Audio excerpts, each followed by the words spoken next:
And excretion here, of course, is for humans. What is excretion at the beginning? Excretion means removal. Removal of wastes. So what are wastes? Maybe I explained this before, or I told you about this before, Salman. What's the meaning of wastes? Waste,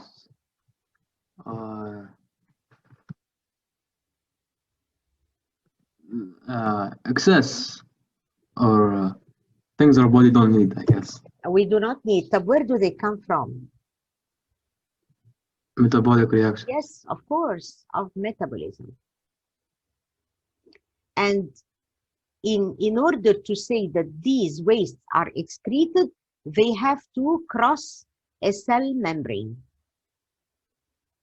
That's why when I was explaining digestion, I said that getting rid of feces is not an excretion process because feces do not cross the cell membrane, but it is an egestion process. Now here, the wastes, they are in several forms.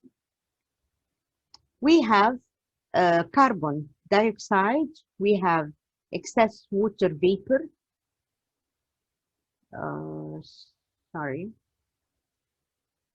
water vapor.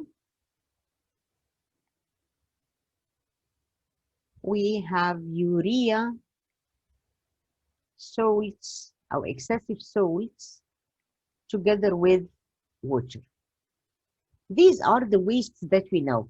So here, every type of waste is going to be secreted or excreted from a certain place. Carbon dioxide and water vapor will be excreted from the lungs by exhalation process. About the rest, urea and salts, these are the waste materials, but not water. Why does water get out in sweat, for example, in urine? Because these materials, they have to dissolve in water, and then everything will be excreted from two parts, from the skin as sweat, and of course from the kidneys, or by the way of the kidneys or the urinary system as urine. The amount of urea in sweat is much less than that inside in the components of urine. But we have here three parts by which the body can get rid of the excess materials or the waste materials: lungs, skin, and kidney. But what about the kidneys? What are these exactly? The kidneys are parts of a system called the urinary system. So this urinary system is a branch or a part of the excretory system, which includes lungs, skin, and urinary system. And the kidneys are part of this urinary system. So the kidneys, they are found like this. Let me show you this picture.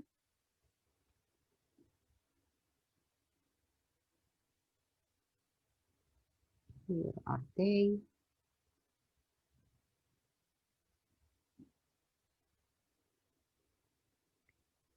The kidneys, they look like a bean or bean-like organs, and they are dark red, and they are found at the back of the abdomen on either side of the vertebral column.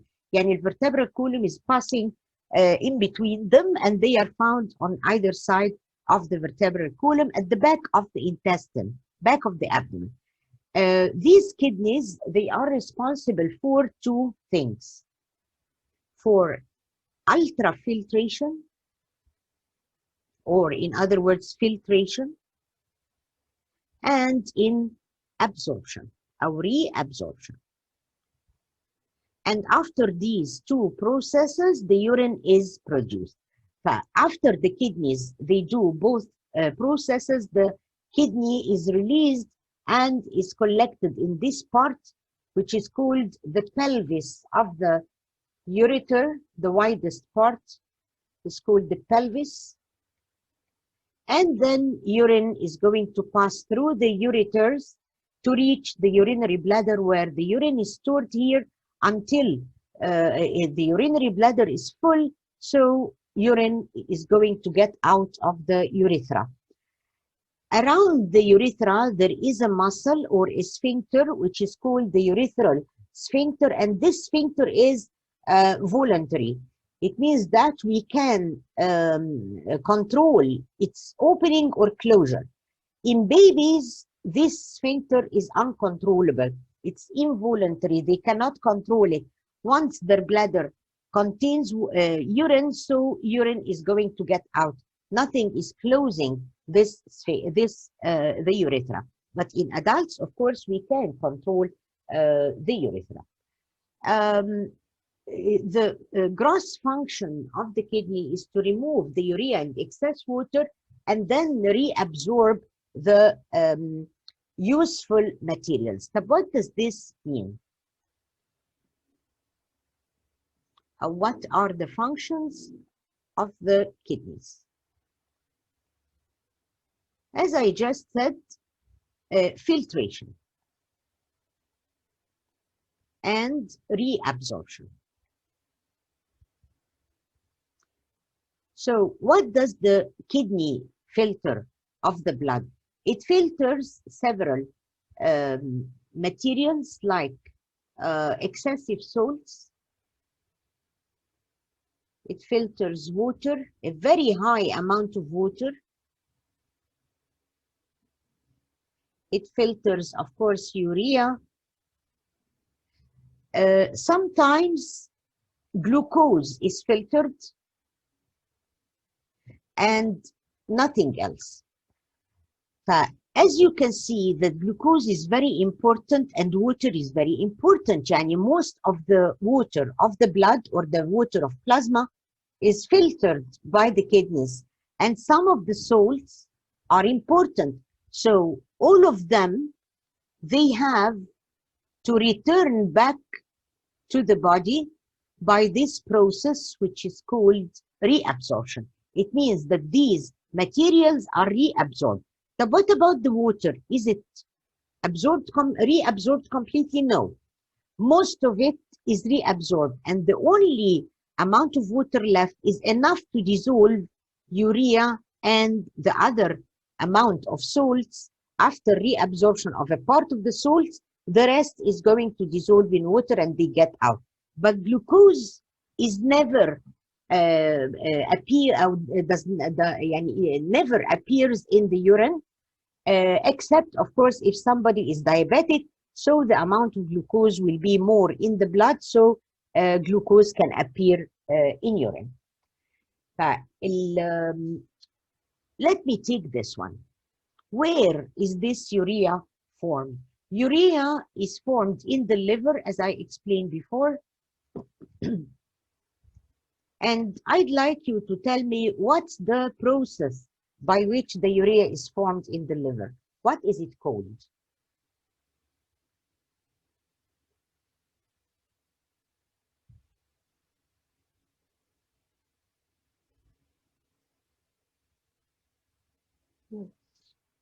What is the process called of forming urea in the liver?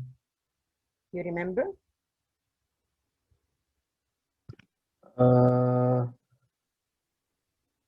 What was it called? If you're not sure, I'm going to mention it, of course. The process is called deamination. It means the removal of the amine group of the amino acids, the excess amino acids. The liver extracts the amine group because this is the most dangerous group. It contains nitrogen. That's why it forms urea, which we call a nitrogenous waste, because nitrogenous wastes are very dangerous to accumulate inside the body. That's why they have to be removed by the kidneys in urine.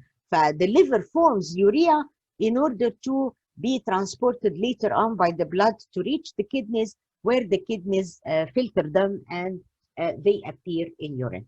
A liver does not only deaminate the amino acids, no, it has other functions which are getting rid of, for example, toxins that are found in food, in drugs, whatever, also alcohol. And the liver as well, it breaks down hormones, excessive hormones, of course. They are broken down in the liver because they must not accumulate in the blood, because hormones are made of proteins, and proteins contain and are formed of amino acids that will increase the amount of nitrogenous wastes in the body. The liver has to get rid of all these. It means that the liver is one of the excretory organs as well. The liver is, yes, a gland that's responsible for so many things inside the body. One of these things is the getting rid of waste materials or the toxic materials out of the blood. But let me go to the gross structure of the kidney. Here it is.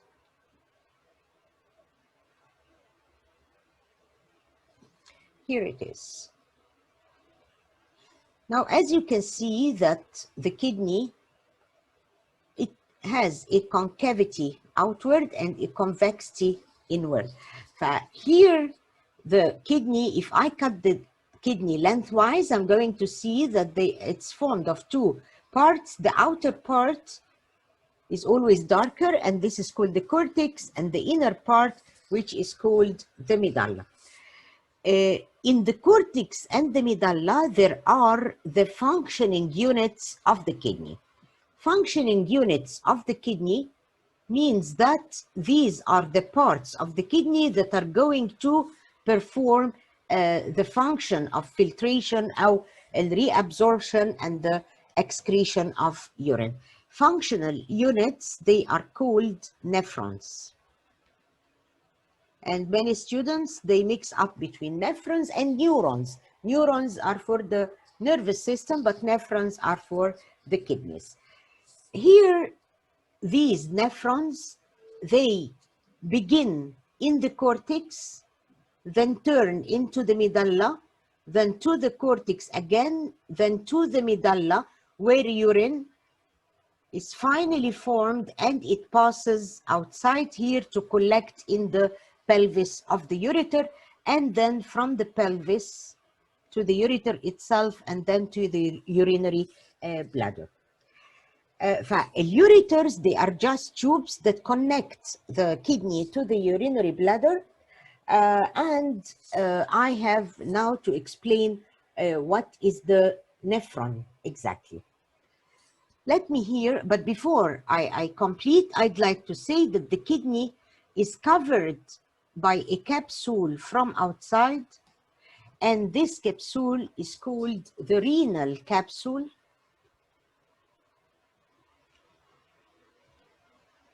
This renal capsule is, it acts like a protecting layer to the kidney. Right. Let me go now to the structure of the nephron and what is it formed of exactly. There's a picture in your book, another one that I like to work on. Yeah. Type. Okay, this is good. Here. My picture G is from the book of A2 in Excel, but it's a good picture. I always like to work with it. This is the nephron. It starts here, and all this yellow tube is included in the structure of the nephron.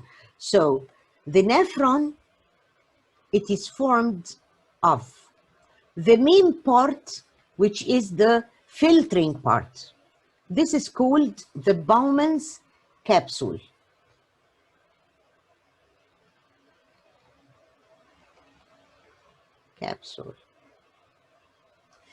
Here it is. This is the Bowman's capsule. in which the blood is filtered. Inside the Bowman's capsule, there are blood capillaries that are called the glomerulus. Here I have the second part is the glomerulus. What is this glomerulus? This is an extensive network of capillaries found inside this Bowman's capsule.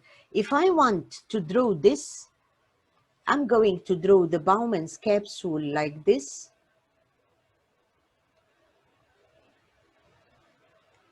And here it ends. And here is the, as we agreed last time, the renal artery.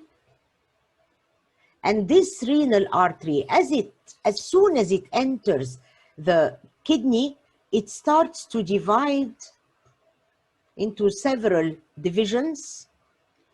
And each division will form the glomerulus inside the Bowman's capsule. Because this branch is entering the kidney, so we call this the afferent arteriole. Arteriole means a very narrow artery, and although it is very narrow, it is wider than the artery that comes out, which is called the efferent arteriole.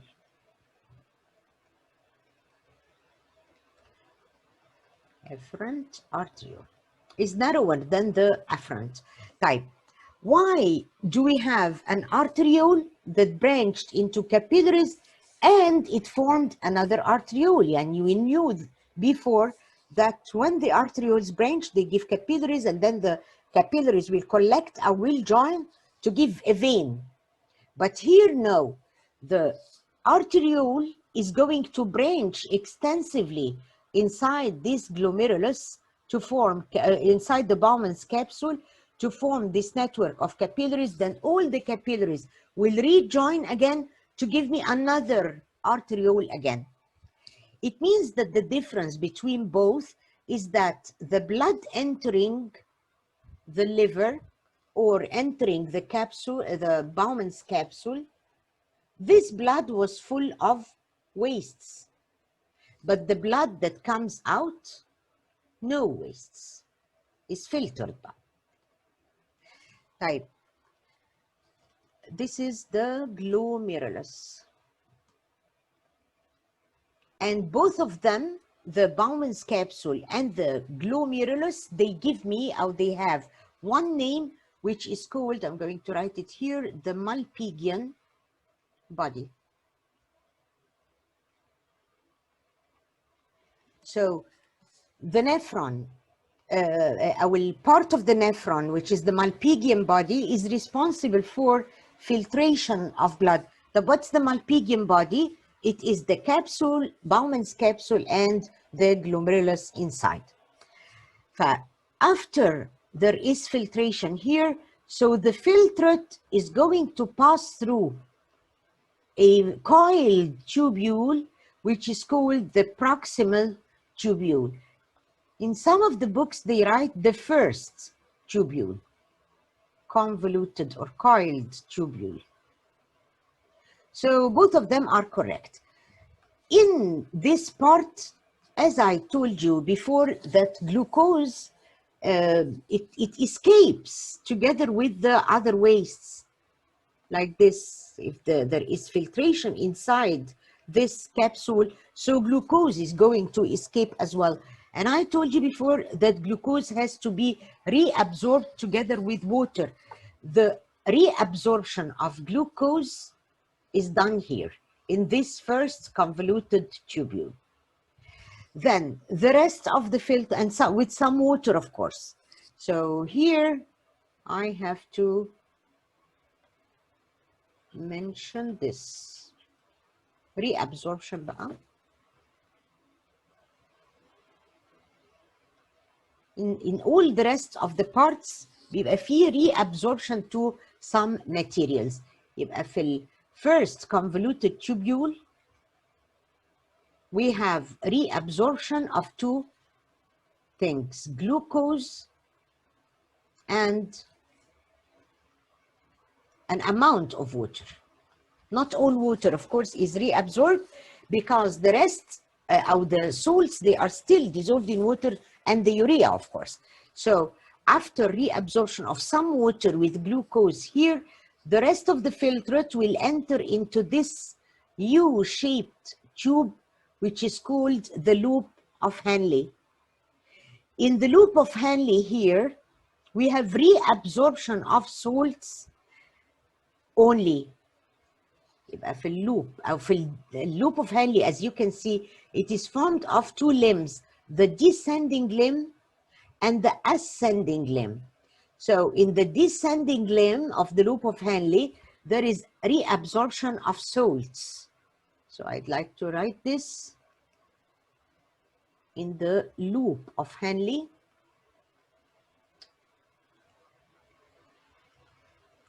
There are reabsorption of salts from the descending limb.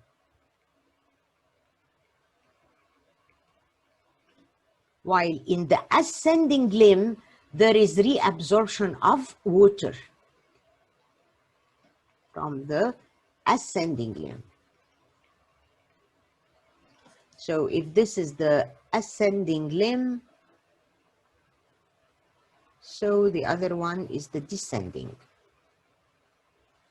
And here there is no space, descending.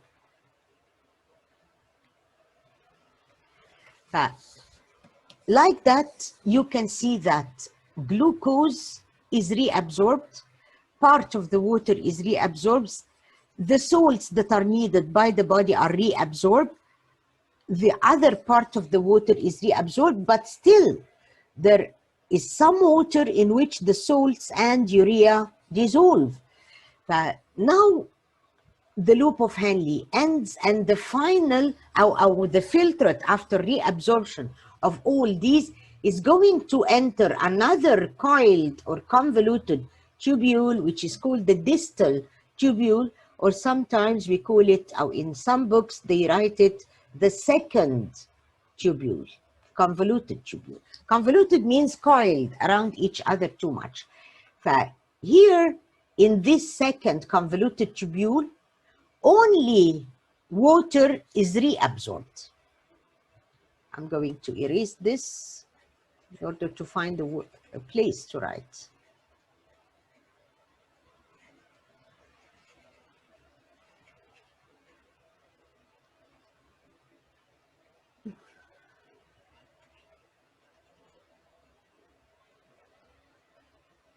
So again, the rest of reabsorption.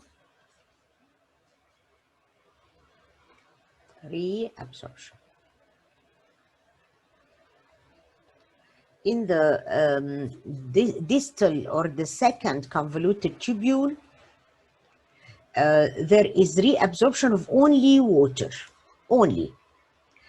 And still, there is reabsorption again. طب where? يعني after passing this, we here have water, urea, and excessive salts. But still the water is too much.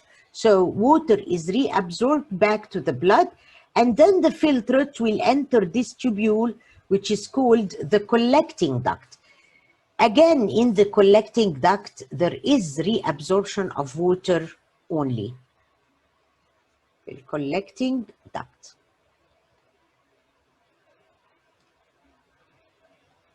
Again, reabsorption of water.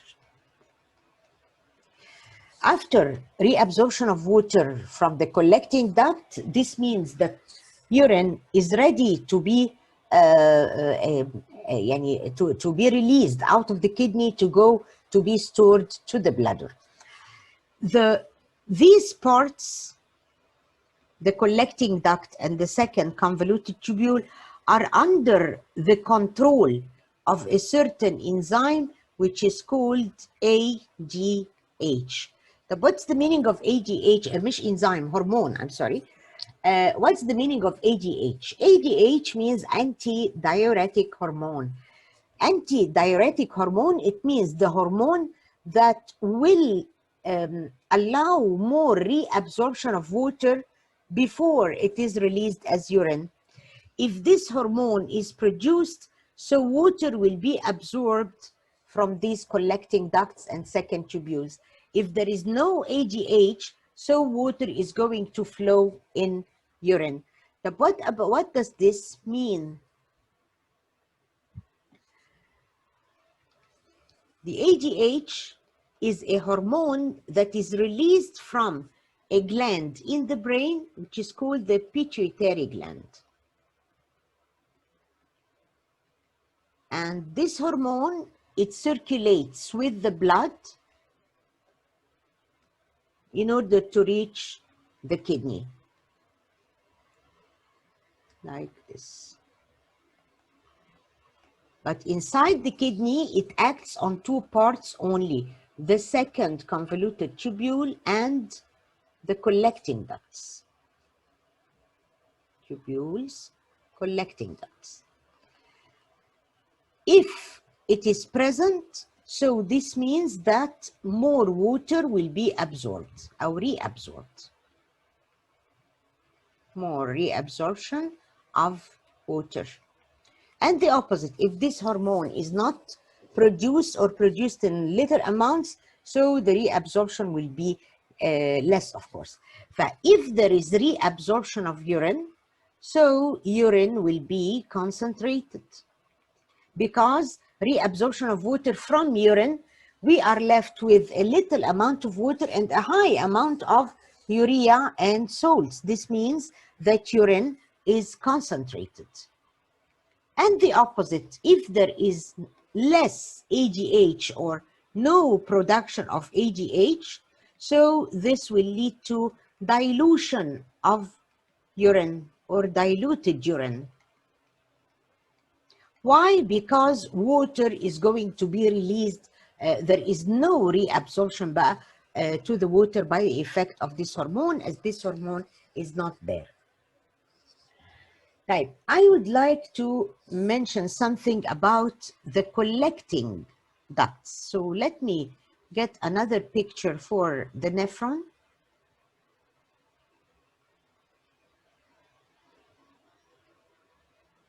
This is a very simple picture, of course. Here it is.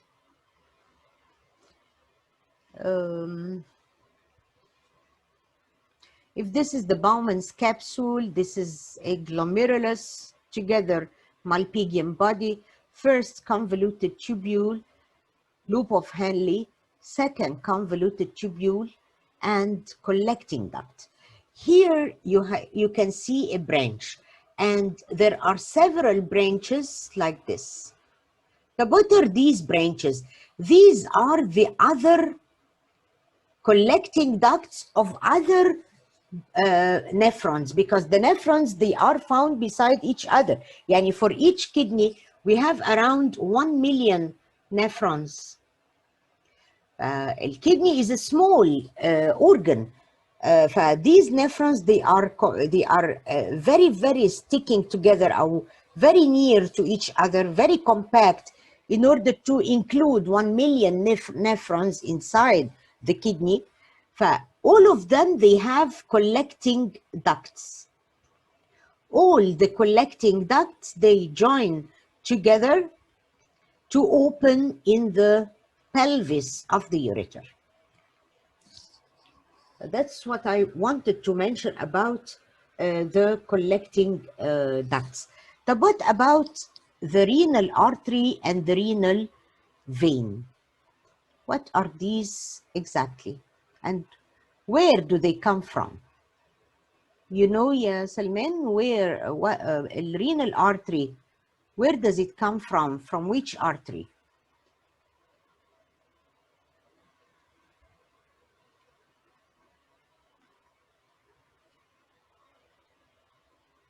Yes.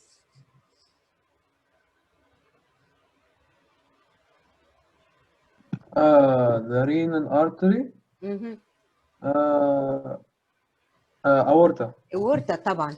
If this is the aorta, so this is the renal artery for this kidney, and this is the other renal artery. The renal veins, they collect wastes from the tissues of the kidney, because the kidneys are organs, so they are respiring, so they are performing metabolism, so they are producing wastes as well. These are collected by the renal vein, and the renal veins, they pour in the inferior vena cava, and then this will return back to the heart, of course, right atrium. So here the aorta is coming from the heart, and the inferior vena cava carrying all the wastes, and of course the inferior vena cava is collecting all the wastes from the abdomen until it reaches the right atrium of the heart to be poured in them. Where the opposite for the aorta, it comes out of the heart, and along its pathway it gives branches everywhere to the abdomen or to the chest. Type. What if the kidney is not working, or there is a certain kind of disorder or cancer or whatever that will require the removal of the kidney? So here, either when the kidney fails, or if the kidney is diseased, or it is already removed after, for example, cancer or whatever. So here we have something called renal failure, if the kidney failed to do its job. If there is renal failure or kidney failure, this means that the wastes, toxins and everything, urea, whatever they are, going to accumulate in the blood, and in no time this person will be dead. How can we treat such persons? By two ways. Either by dialysis, which resembles a kidney, or we can, I refuse to call it this word, artificial kidney.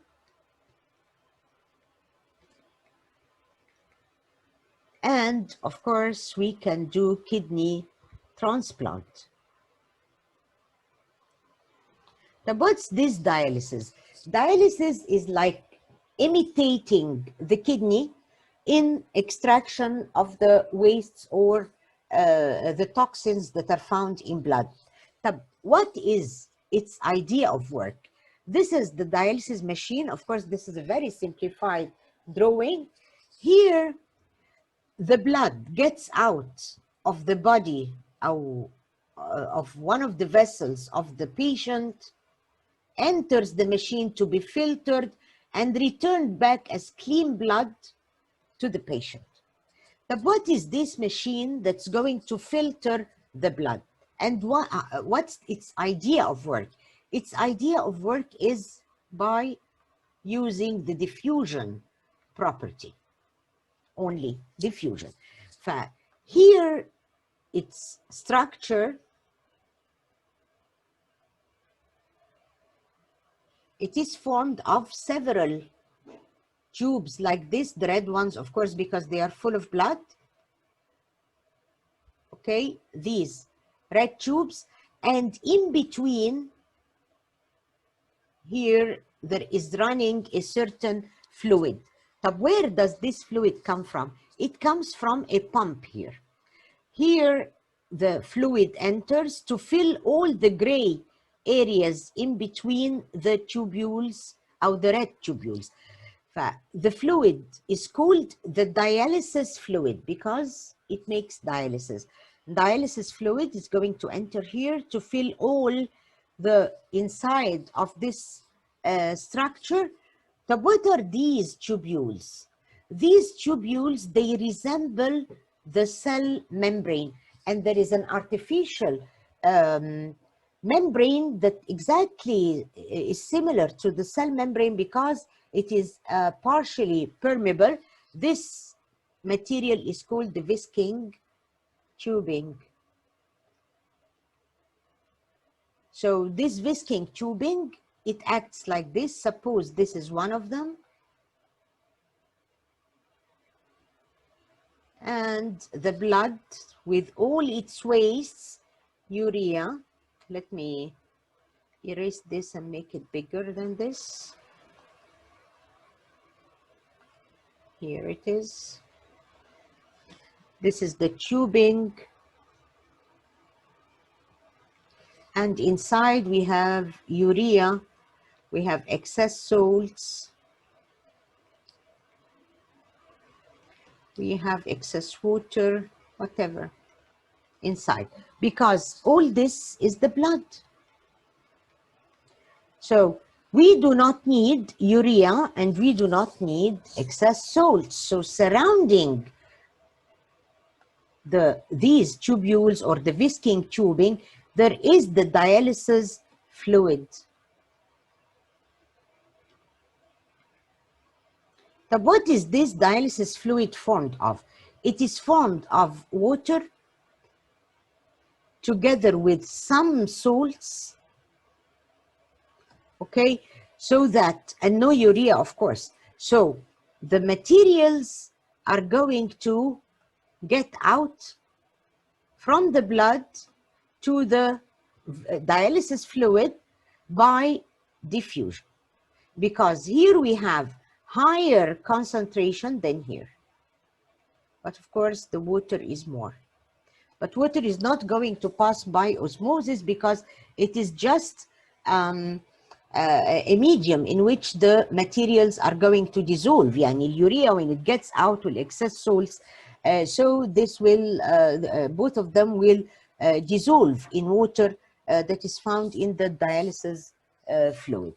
Now, after filtration or all the wastes get out from all these tubes, whisking tubings, from the blood to the dialysis fluid, so the blood will be collected to return back to this person as clean blood.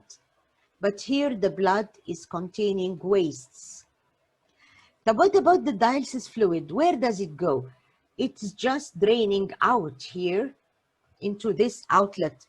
And so long the patient is filtering or is found put on this machine, the dialysis fluid is getting out and it is continuously replaced. It means that both of them, they are open. This is bringing dialysis fluid inside, and this is getting the dialysis fluid with all the wastes outside the machine. Patients, they have to go to clean their blood in a hospital twice a week for several weeks. Of course, this is for life. That's why, of course, this is very annoying to the patient, and they have to stay for several hours in their place. And before going to the hospital, by a day or two, they have to take care to lower certain food or certain materials in their diet, like to lower their salts, for example, and to take good care not to eat any proteins because of the production of urea. We are decreasing the amount of urea. I forgot here to tell you that this dialysis fluid contains also a little glucose. Okay, it's very annoying to the patient to have this filtration on this dialysis machine. So they they want to make this transplant because it is much easier and it's more comfortable than going to the hospital every now and then, staying for several hours to clean their blood. So what is this kidney transplant? Kidney transplant surgery or transplantation in general means to implant an organ in place of another unhealthy organ. But on one condition, that the kidney that is going to be transplanted must be a healthy kidney. Where can these people or the patients get somebody to take the kidney from. Either this can be a donor, okay, and this donor can be a relative or a foreign donor. Somebody that they do not know, but they are donating or giving their kidneys. But this foreign donor can be either living, Or dead. yes, of course, or dead. If living, okay, the tissues are okay and the kidney is working and everything. What about the dead? The kidneys or any organ taken from any corpse or a dead body, they have to be freshly dead. Yani not dead from long ago and then they take, no. They have to be freshly dead because all the tissues will be normal. They are not dead tissues. So which relative is the best? If this patient has an identical twin. Why بقى? And what are the conditions for these kidney or any organ transplant? Tissue matching. Again, what's the meaning of tissue matching? It means that they must be of the same blood group,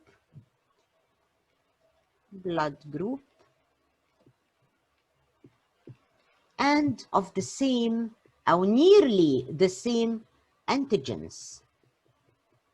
So what are these antigens? These are kinds of proteins that are found on the cell membrane of the cells. And for everyone, everybody has its own antigens, its own composition of antigens. The only copy and paste antigens are those of the identical twins. But as for anybody else, no, the antigens differ. How can we get an antigen for tissue matching? And I just said that they are never the same. They are very close to each other. يعني structure بتاع الانتيجين of the donor must be very close to the structure of the antigen of the patient. If these conditions are fulfilled, so there can be a kidney transplant. Type. What's the difference? What are the drawbacks of this kidney transplant? So let me explain the difference at the beginning, and then I will include the disadvantages. The difference between what? Between dialysis and transplant. The first difference is that this dialysis on the long run is expensive. But the kidney transplant, yes, it is expensive, but it is going to be performed only once, so we say that it is less expensive. As I told you before, that dialysis is done through for life. On the long run, it's very expensive if I compared it with the transplant surgery. The second thing is that it is annoying or disruptive to the patient. Disruptive. Because this patient has to stay for 6 or 8 hours, 3 times a week. Our session is 3 to 8 hours trying to get rid of the wastes. But here, no.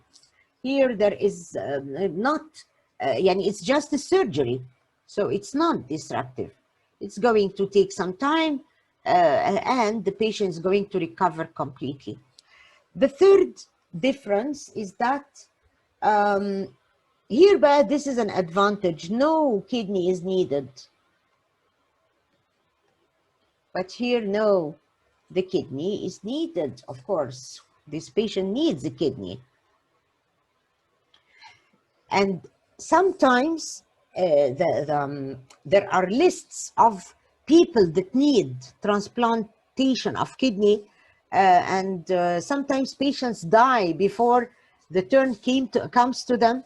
Unless this patient has somebody to give the kid or to be a donor to them, these people will have to wait a very long time until they can find a matching kidney with them. Here, one of the disadvantages is that this needs a machine. But the other one, yes, it does not need a machine, but it needs something. Sometimes there are not. Sometimes tissue rejection. It does not need a machine, yes, but this is dangerous. Tissue rejection. It means that the immune system of the patient's body is going to reject the new transplanted organs, will recognize it as a foreign body. So, of course, if this happened, this means death of the patient, as if they have done nothing. What's the solution? After any transplant surgery, we have to inhibit the immune system. So these patients, they are given immunosuppressive drugs to suppress the immune system. Very long word. But they have a danger, of course, because this means that the immune system will not be able to work. This means that if there is any simple infection, this patient will suffer a lot because their immunity is nearly lost by these drugs. Nation and response, of course.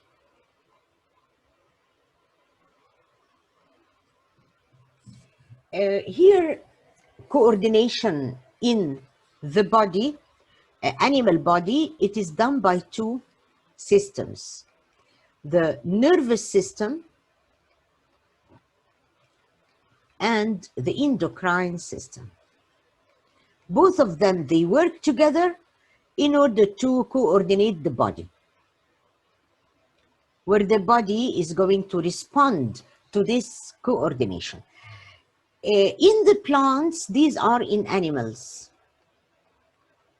While in plants, we depend not by endocrine system. No, there are plant hormones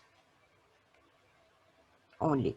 The endocrine system, of course, this is the system that produces hormones, and it is formed of endocrine glands or ductless glands that produce hormones. Right.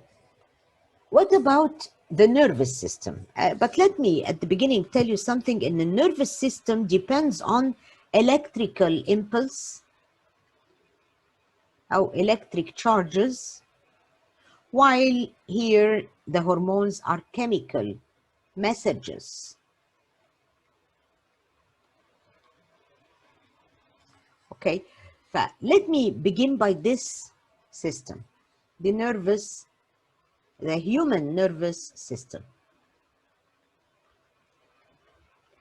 Human nervous system is formed of two parts. The first part is called the central nervous system, while the other part is called the peripheral nervous system. The central nervous system is formed of only two parts, which are the brain and spinal cord. But the peripheral nervous system means the nerves. We have two types of nerves. We have cranial nerves that are produced that come out of the brain, and spinal nerves that come out of the spinal cord. There is another system which is called the autonomic nervous system. This autonomic nervous system is divided again into two parts, the sympathetic and parasympathetic. Here, parasympathetic. Again, the sympathetic and parasympathetic, they need nerves in order to allow the impulses to pass through. Whatever is the part of the nervous system, it relies on the passage of impulses between parts of the body together. Right. There are some actions that can be controlled by humans, and these we call them the voluntary actions, while other parts cannot be controlled, and they are called involuntary actions. They are, what's the meaning of cannot be controlled or controlled? It means you do not decide whether, yes, of course, you cannot decide whether you do them or not. They are done by themselves, the involuntary. While the voluntary, you think about doing something, like, for example, holding a pen or whatever. All these, they depend on the passage of impulses. And all of them, they are formed of cells. But what about the cells of the nervous system? These are called the neurons, because I told you before that the students, they mix between neurons and nephrons.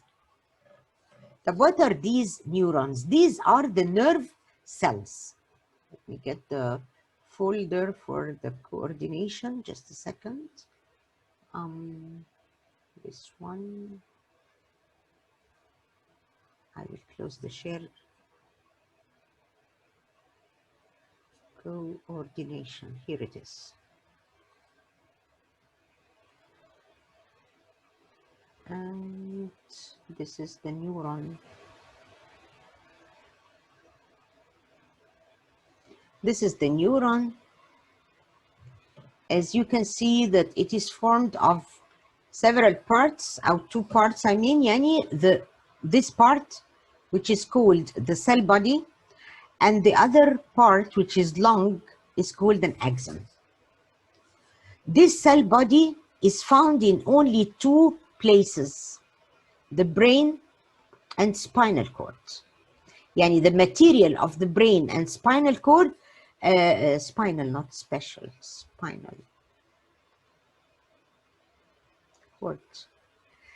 The material of the brain and the spinal cord is formed of this part.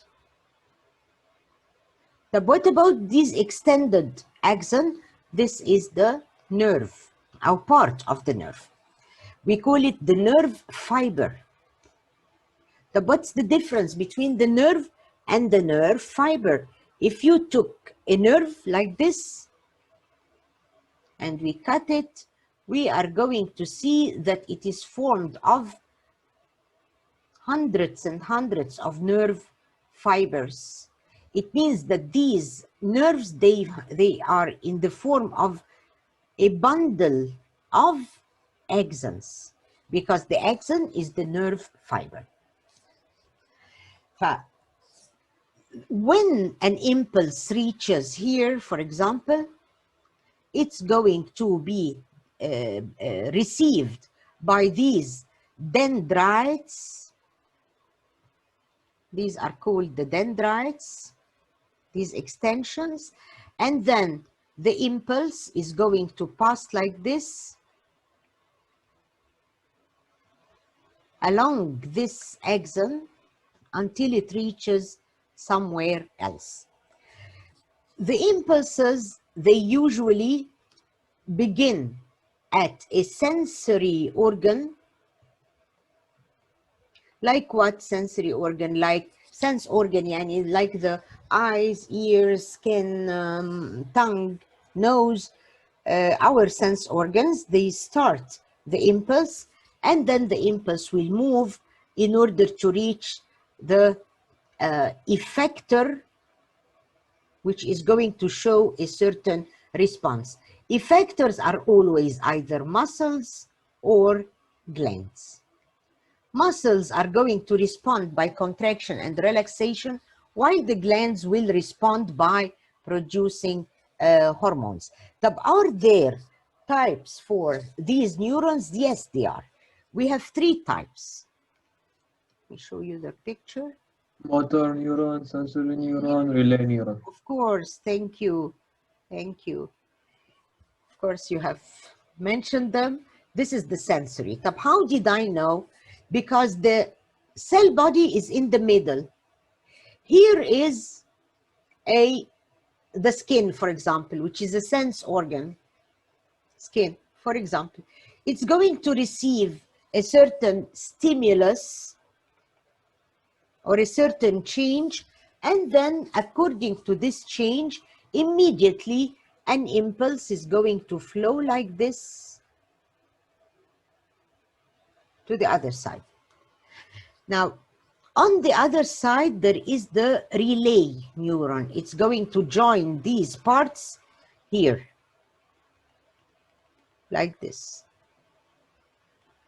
And the impulse is going to pass like this to the motor from here. As I just said, the impulse always begins in a sense organ and it ends in an effector organ, or an organ that's going to show a response. Sensory neuron means that it detects the stimuli from the sense organs. The relay neuron are just connectors between the sensory and the motor. While the motor, because motor means movement, it means that there will be a response. How they are a response, of course, not from here. If this is a muscle, let me write response, the muscle here. So the impulse is going to pass like this, inside here to reach the muscle. Relay neuron is a connector neuron, or a connecting part between the sensory neuron and the motor neuron. So what are the impulses? These are just electrical signals that pass along a neuron, any neuron. Where are these connectors found? Usually they are found in the spinal cord material. If I looked at this picture, here it is.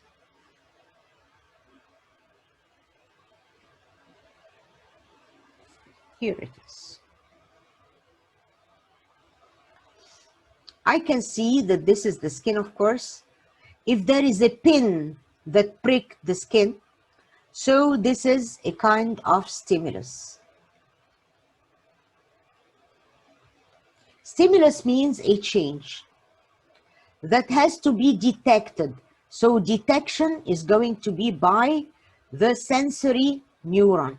So when the sensory neuron detects this stimulus, the stimulus is immediately, and of course, here this means that the beginning of the sensory neuron is a receptor that receives or detects the impulses, or the stimuli. Then after detection, the stimulus will be converted, or it will be translated to form a certain kind of electrical signal, which we call an impulse, that's going to pass through the sensory neuron. Then it's going to enter the material of the spinal cord. I told you before that the sensory neuron, the cell body is in the middle. Here is the cell body of the sensory neuron. Yani all this is the sensory neuron, and then here is the head of the cell body, and then continues to enter the material of the spinal cord, where it meets the relay neuron. So the impulse is going to pass through it, and then will pass through the motor neuron to the muscle. So if there is a pinprick, you withdraw your arm quickly. Why? Because the impulses, they passed all this way until reaching the muscles. So the muscle is going to respond by contracting and withdrawing the arm away from the harmful stimulus. This is called the reflex action. Why? Because, and this action, by the way, is involuntary because we do not think. As soon as you are pinpricked, you are going to withdraw your arm. If somebody's hurt or wounded or burnt by hot water or whatever, they are going immediately to withdraw their arm. This is something without thinking, involuntary. And the pathway of the impulses along the neurons, this is called the reflex arc, because it looks like an arc.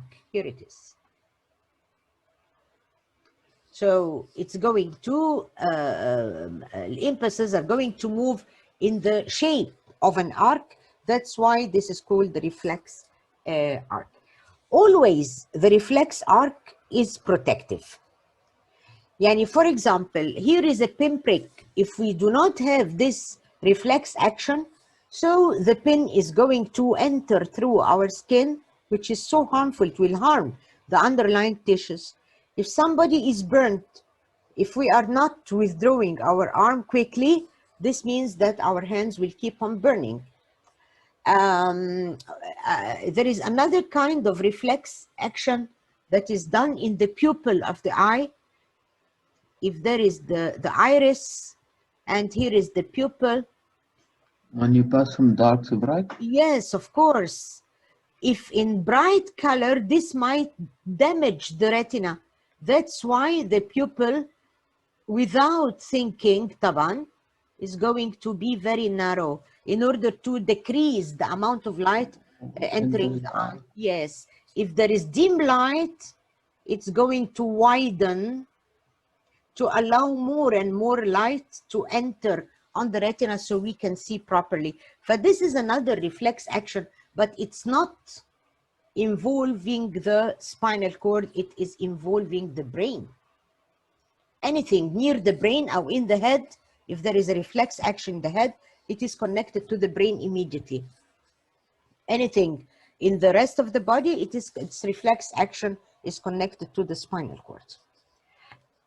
That's the difference between the sensory, the motor, the effector, and let me give you the parts of the reflex arc. What are the components of the reflex arc?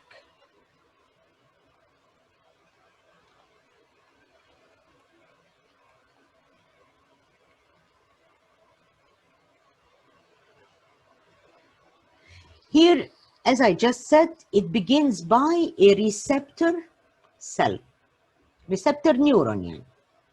So, impulses, they are going to move along a sensory neuron. Then the impulses will enter the spinal cord to reach out to move in a relay neuron.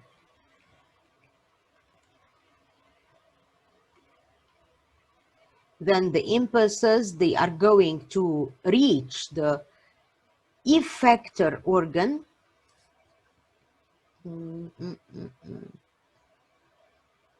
Let me throw it like this by Henle, because a relay is just a junction, or like this, motor neuron. So if I want to say what are the components, we are going to say a receptor cell, sensory neuron, relay neuron, motor neuron, then effector organ. What's the effector organ? Either a muscle or a gland. Like what glands? For example, you are smelling food, somebody cooking, and you are hungry. So your saliva is going to be secreted from your salivary glands, and not only saliva, by the way. Your stomach is going to secrete the gastric juice, preparing itself for the food is coming, it's going to digest. These are the components, 1, 2, 3, 4, and 5. These are the components of the reflex arc. Type. As I just said that the sensory neuron is going to join the relay neuron is going to join the motor neuron, and the motor neuron is going to join the muscle or the gland. Now, what's this joining? There is a certain part, for example, if I have here a neuron looking like this, for example, like this, and here are the terminal branches of the axon, and I have here another neuron like this coming with its terminal branches. Here there are dendrites. They join like this, but the joining is not complete. Suppose I have here a muscle as an effector organ. Again, the joining is incomplete. There is no immediate contact between the endings of the nerves and the parts they are connected to. Suppose this is a relay neuron, and this is the motor neuron, and this is the muscle. There is no connection. There is always a gap between all of them, and this gap is called the synapse. Now, what is this synapse and what's found in it? Here is a synapse. Here it is. I'm going to show you the one in the book, and we'll show you the other one I'm working with. This is the one in the book. It's very simple, طبعا. But the idea is the same, yes. Here, the direction of the impulse is like this, and this is the nerve ending, and this is the beginning of another neuron. Here there is a gap. This gap is called, yes, they put here another gap, it's called the synaptic cleft, yes, very good. Before the synaptic cleft, we have a pre-synaptic membrane, because it's before the synapse. Pre means before, and the membrane of the other neuron is the post-synaptic membrane. So here we have pre-synaptic, and we have here post-synaptic. Post, of course, means after, and pre means before. Before what? Before the synapse or the cleft. Here, I'm going to erase this and this. Here on the post-synaptic membrane, there are certain receptors, certain chemicals on the membrane to receive something. So what is this thing? At the end of this neuron, there are many vesicles that contain a neurotransmitter. So if you took this word, neuro, means nerve, transmitter, our neuron, transmitter means something to carry something along the neuron, or something nervous, or in other words, the impulse carrier. So these chemicals, or the neurotransmitters, they are found stored in vesicles. When the impulse arrives, inside here, there is calcium, there are calcium ions. So calcium ions increase too much, and their increase will push or will drive these vesicles to move forward towards the end of the neuron or towards the presynaptic membrane. When the vesicles reach the presynaptic membrane, they open, as you can see, and they release this chemical or this neurotransmitter. This neurotransmitter is received on these receptors here.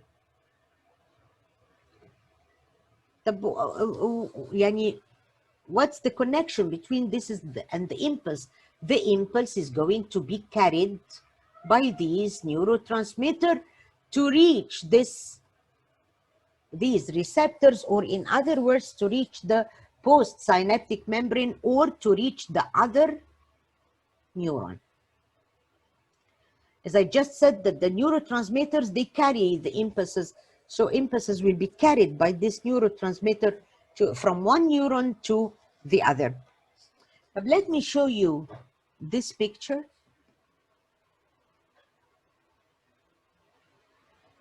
It is much better, Taban, than the other one.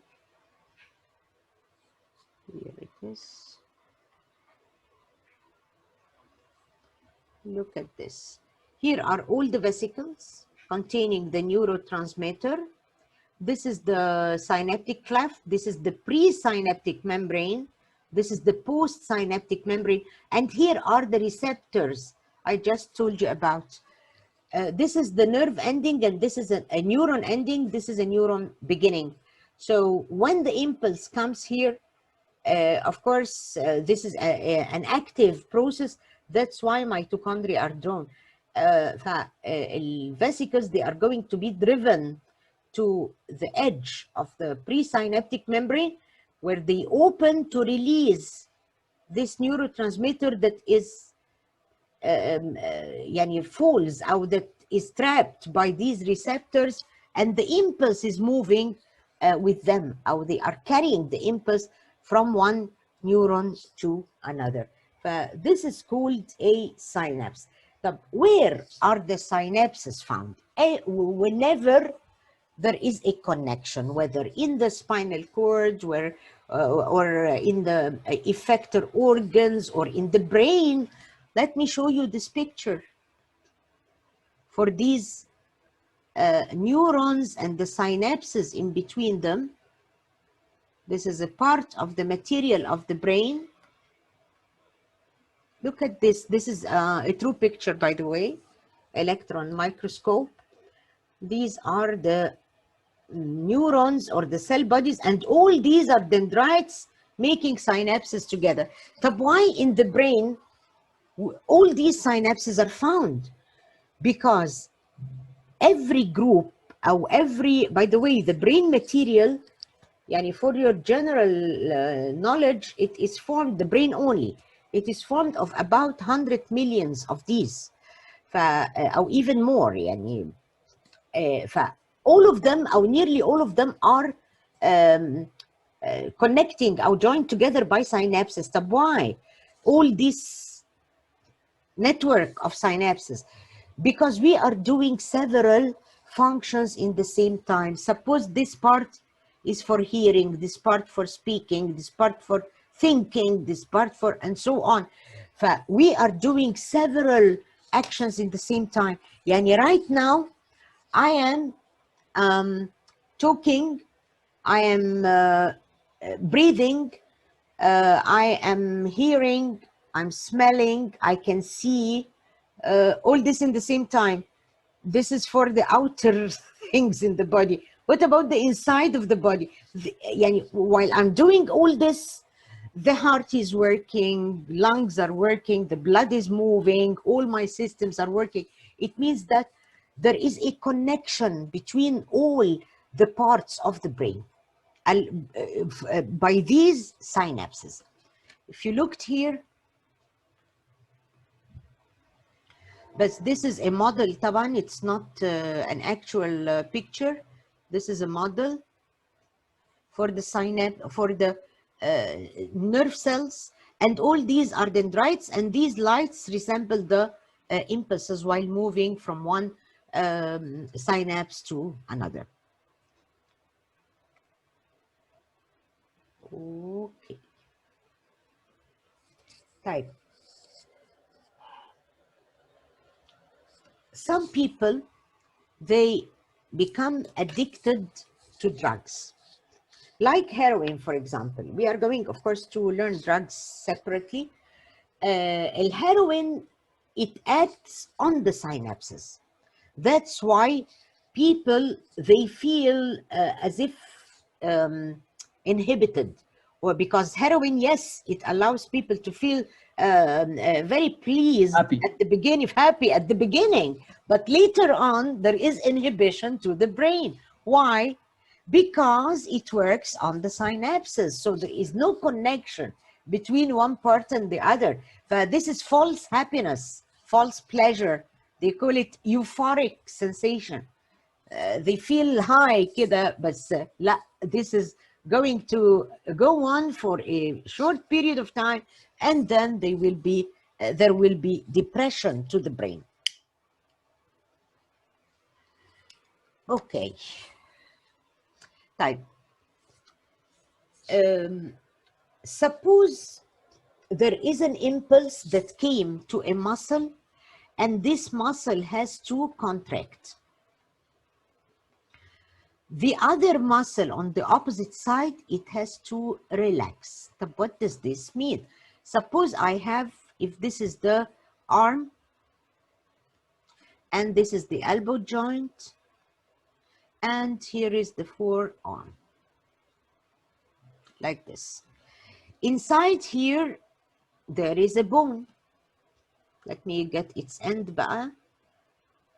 And here is the bone ending. And here we have two bones. One is like this, and the other one is short, and it ends widely. They are in contact with each other. There is a muscle that extends from the beginning of the bone like this. Of course, this is a tendon and then the muscle. And this muscle is formed of three parts, and it is connected here. It crosses the joint. Of course, this is the joint. It crosses the joint to the other side. Another muscle on the other side, starting from this bone and ending in this bone, like this. So, if an impulse came to this muscle is going to contract. The other side, the other muscle on the back of the arm, it has to relax. Why? In order to give a room for contraction, because contraction is going to pull the forearm to the arm. This muscle has to relax, because relaxation means to extend or extension. The contraction means shortening. So if a muscle contracted, the opposite muscle, it has to relax in order to give it freedom in contraction, because if this one is shortened and the other one did not extend, it means that we are not, the forearm will not be able to be flexed or to be moved towards the arm.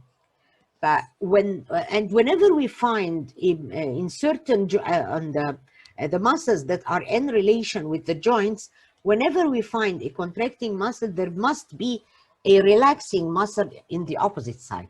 Here in the arm, this muscle is called the biceps, and it's formed, bi means that it is formed of two parts, and this muscle is called Triceps. Yes, the triceps means that it is formed of three parts, three lobes.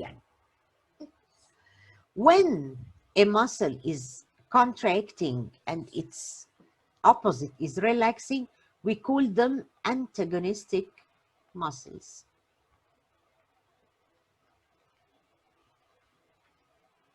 I just told you that they are found whenever there is a joint. Are there antagonistic muscles in any other place of the body? Yes, in the iris of the eye, for example, as we are going to see, the iris of the eye, when it widens and narrows, this is the work of two muscles. One of them is relaxing, the other one is contracting, and the opposite. Here again, the opposite. If I want to return back the arm to its place, this triceps will contract and the biceps must relax in order to give away or to give a space for the arm to return back to its original place. The muscle that contracts while is called the agonist,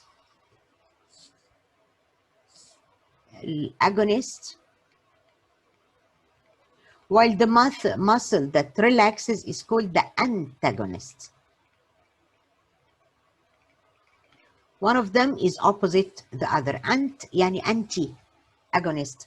And both of them, they are called antagonistic muscles, because if this muscle contracted, the other one relaxed them, but this muscle can contract and the other one will be, its antagonist will relax.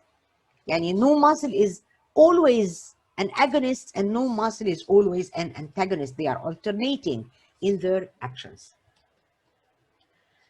I just said that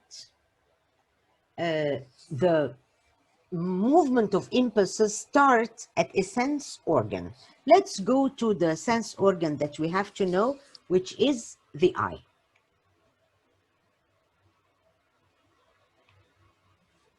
The eye, here it is.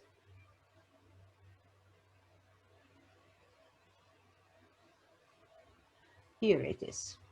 Now, as you can see, this is, of course, the sense organ of vision, and it is formed of several parts, and its function is to receive the light.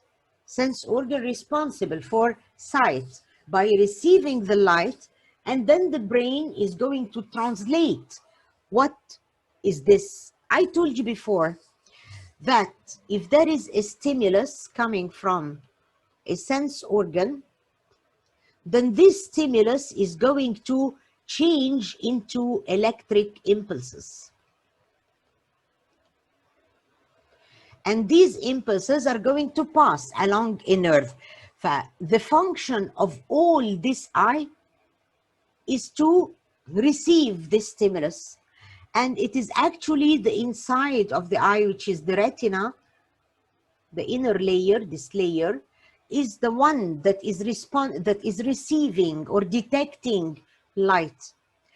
And this is the optic nerve, which is going to transfer the impulses to the brain.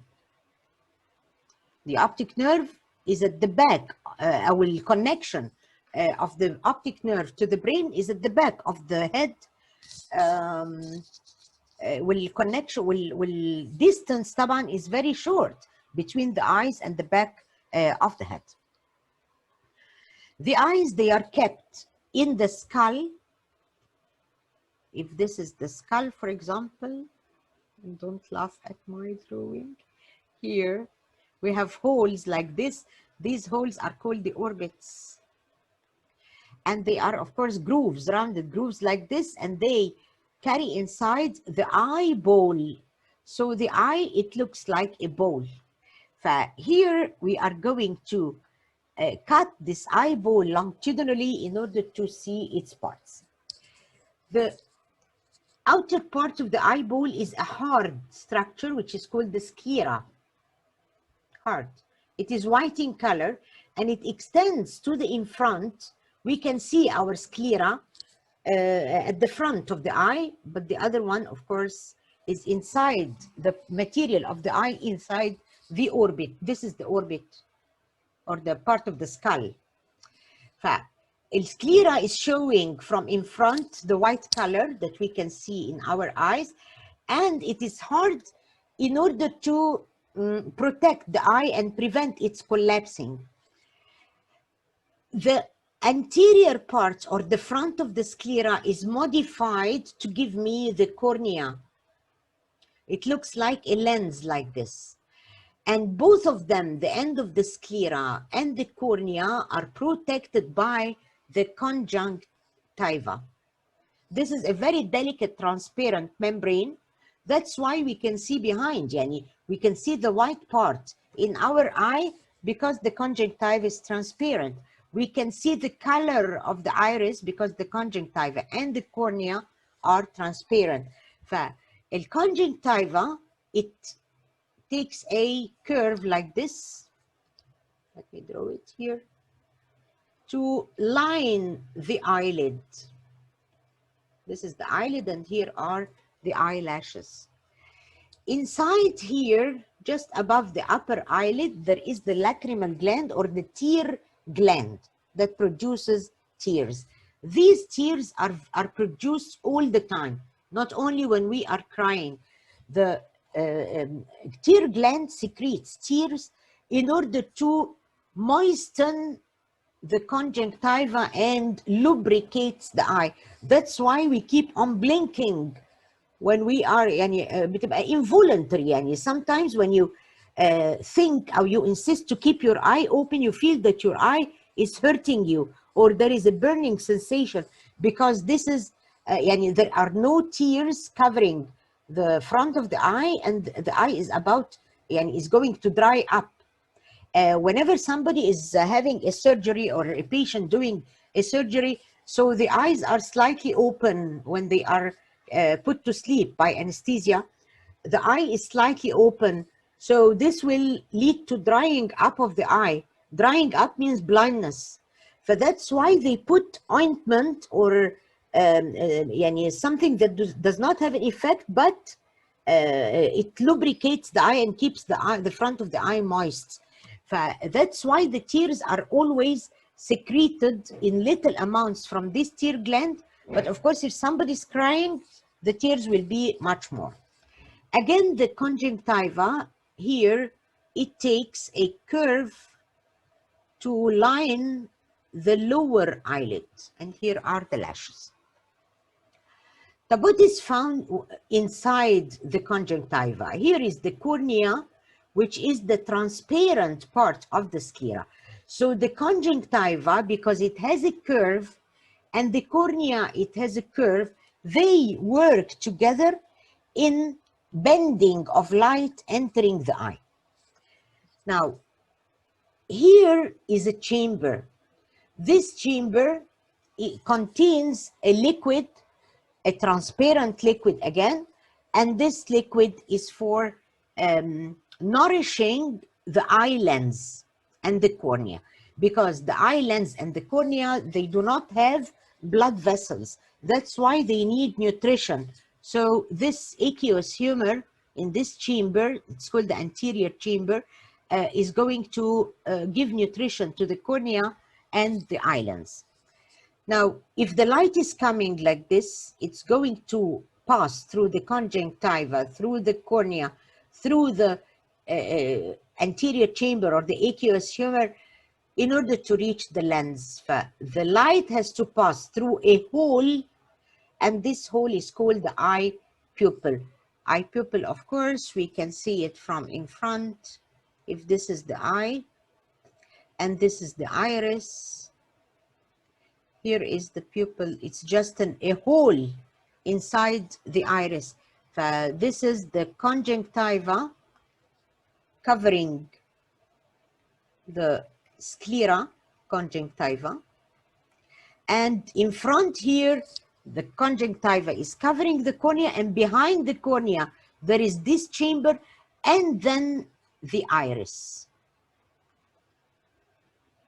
This is the iris, which is the colored part of the eye. In the middle of the iris there is a hole, and this hole is the eye pupil. Now, why do we see it black? Because the inside of the eye is black. Why black? Because of which part is black in color? Choroid. Choroid, excellent. Now, do you know why is it black in color? Contains cells, rods and cones. No, the rods and cones are found in the retina. Take care. Oh, right. El choroid is behind. Because it's transparent. الchoroid is black in color, not transparent. Choroid is behind the retina, by the way, behind. This black line. It's not correct. لا, الchoroid is the black line here. بس الpointer, the black one. This one. I can clear all this and zoom this out a bit. Here it is.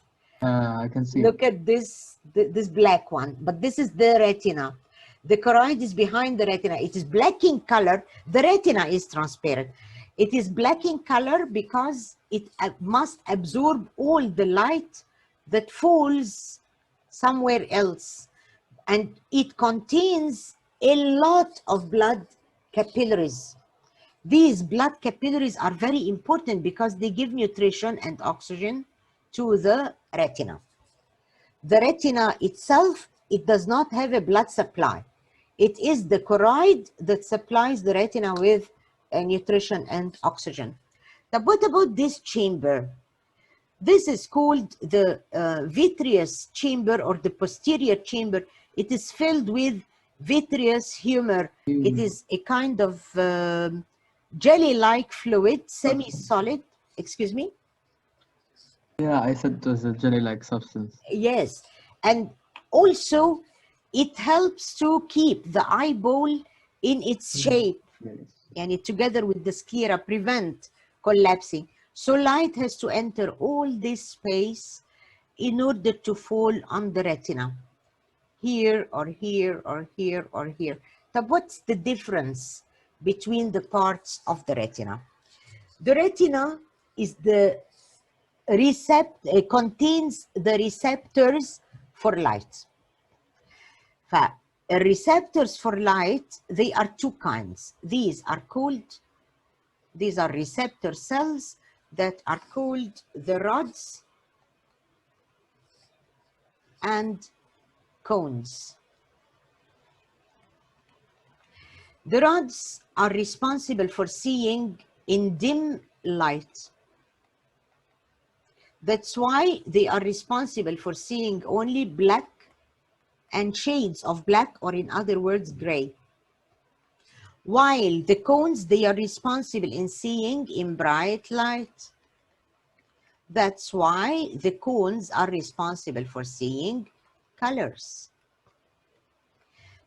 All over the retina, here, for example, like this, where the light comes in the direction, the pathway of light, when it falls on the retina is full of rods and cones, but they differ in their distribution. For example, in this part, there are much rods and little amount of cones. In this part, much rods and little amount of cones. Whenever we approach this area, the number of cones will increase. This area is called the fovea. This fovea contains only cones.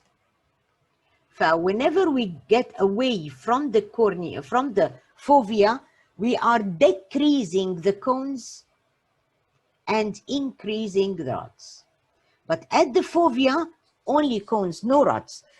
If bright light falls here, this is the part of the eye by which we can see the most clear, colorful image, because this contains only cones. Right. What about after detecting light by these receptor cells? The rods and cones are receptor cells. They are going to transfer this stimulus inside the sensory neuron inside them to impulses, where these neurons, they are going to join together in order to form the material of the optic nerve from everywhere back, the optic nerve. So the optic nerve is a sensory nerve that receives impulses from the receptors of the retina, which are the rods and the cones. Type. Let me get another picture. Here are the rods and cones.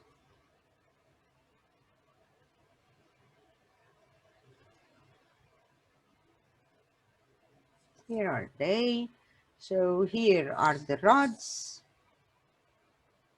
And this is the cone. Look at its, of course, it is different. And here also it is different. So here we have the rods and cones. This is, these are cells, okay, pigment cells. And here are the rods and cones, and these are the fibers that will form the material of the optic nerve. Look at these synapses. All these are synapses between the receptor cells and the sensory organs, the sensory neurons.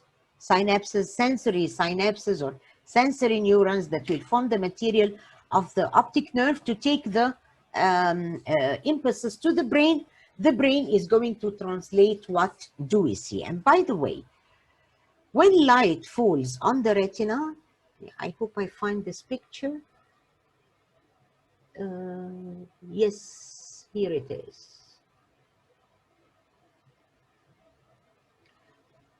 When light falls on the retina or through the eye, if this is an object, so light is going to come like this, is going to refract or changes its direction or bends to fall here on this fovea. And again, light, all the light, by the way, and here we have several light beams, but we represent them only by two lines.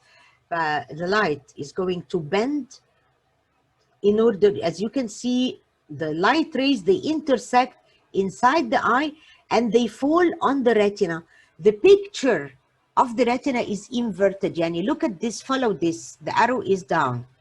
Follow this light ray from the head of the arrow. It's going to bend like this. So the head of the arrow is going to be up. And on the other part, the base is going to be down. So here the image is inverted. Here it was upright. But in the brain, it's going to invert it again to look exactly like what we look at. This is, of course, this picture shows you how the light is focused on the fovea or on the retina of the eye, and then later on it is carried by the sensory nerve. This part is called the blind spot. Why بقى blind? Because it does not contain neither cones nor rods, nothing. It is the part at which all the sensory neurons collect to form the material of the optic nerve. I would like to explain something here about the accommodation. Just a second. When you are looking at a far object or a near object, here it is.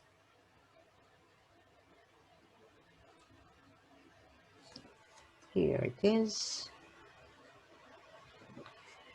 Now suppose that you are looking at, by the way, the word accommodation means adjusting the eye. Accommodation. It is adjusting the eye when we look at near objects or at distant objects. So what happens exactly? If we are looking at a near object, if you can see here the lens, it is connected to a muscle. Here it is. This is the lens. It is connected to a muscle up and down. And this muscle, this is the muscle, the rounded one, and this is called the ligament, or it is called Suspensory ligament. Suspensory. I'm looking if it is written or not, suspensory. And here is another suspensory ligament. Now, what's the function? It is suspending the eye lens. And this is the ciliary muscle. Again, it's not written ciliary. Let me write it here. So when a person is looking to a near object, these ciliary muscles are going to contract, so the suspensory ligament will be lax. So this will push the eye lens to be thicker and shorter. Normally, the eye lens, for example, has this shape. It is not thick, it's not thin, it's not long, it's not short, midway. But if we are looking at near object, so it becomes thicker and shorter. Why? Because the ciliary muscles contracted, so the ligaments become lax or relaxed, so the lens is left to be free. The lens is going to be free, so it will be thicker and shorter. So here, the light is going to be focused.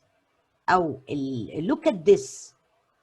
The bending of light becomes much more.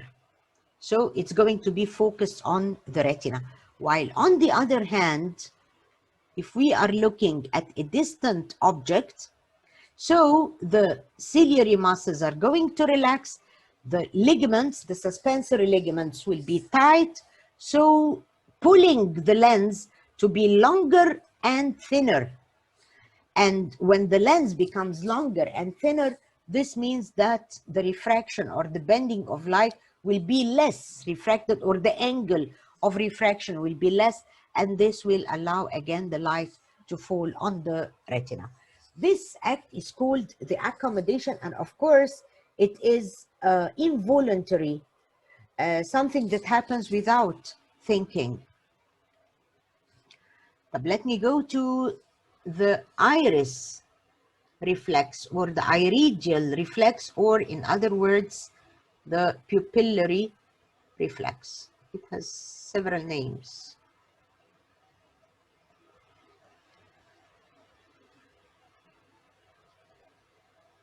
And this is the one I told you about, so that it's a reflex action concerning brain بيبقى involved in it, not the spinal cord.